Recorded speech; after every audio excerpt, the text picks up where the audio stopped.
Hey everybody, it's Chris here again. I just want to take a few minutes and talk more Ollie stuff. Specifically today, I want to talk about Henry Ford.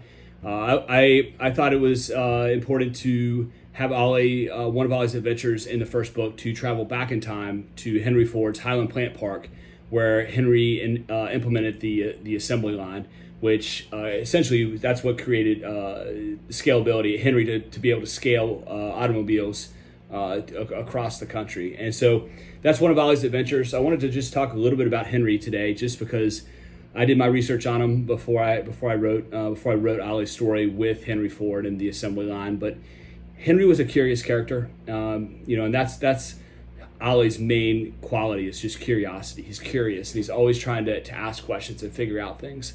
But Henry, to a certain aspect of him, has just a great curiosity quality to him, and has just an awesome kind of story of how he got to essentially build the gas powered motor, implement it into the automobile, and then eventually scale those automobiles with assembly lines. But Henry used to work for Thomas Edison, who invented the light bulb.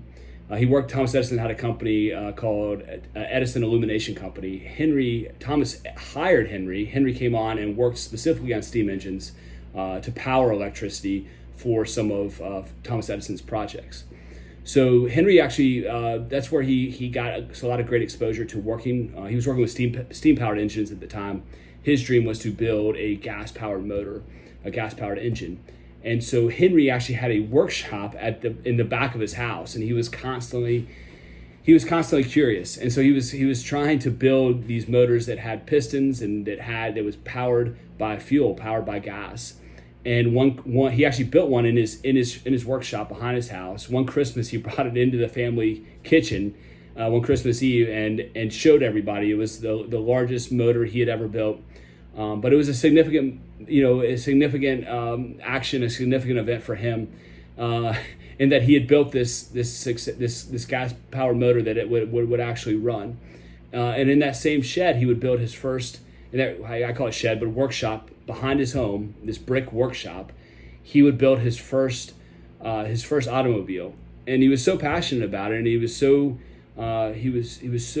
dedicated to building it, that he built this entire automobile, this entire car, in his workshop behind his home.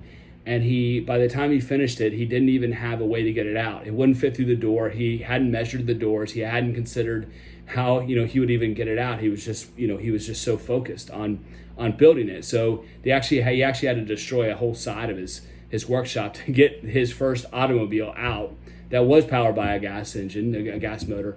But that's the type of entrepreneurial, just dedication, curiosity, commitment that makes things happen. That's what it takes. So that was just a neat story that I read about. That I don't tell that in all his books, but it's it's cool. And that's those were the inventions and the commitment and the curiosity that led to eventually Henry having the ability to implement an assembly line and build these in mass and build these at scale and get a car to every American. So anyway, that I just wanted to tell that today. It was on my mind. I was looking at all that information again. But we're getting close, everybody. We're getting close to getting our first book.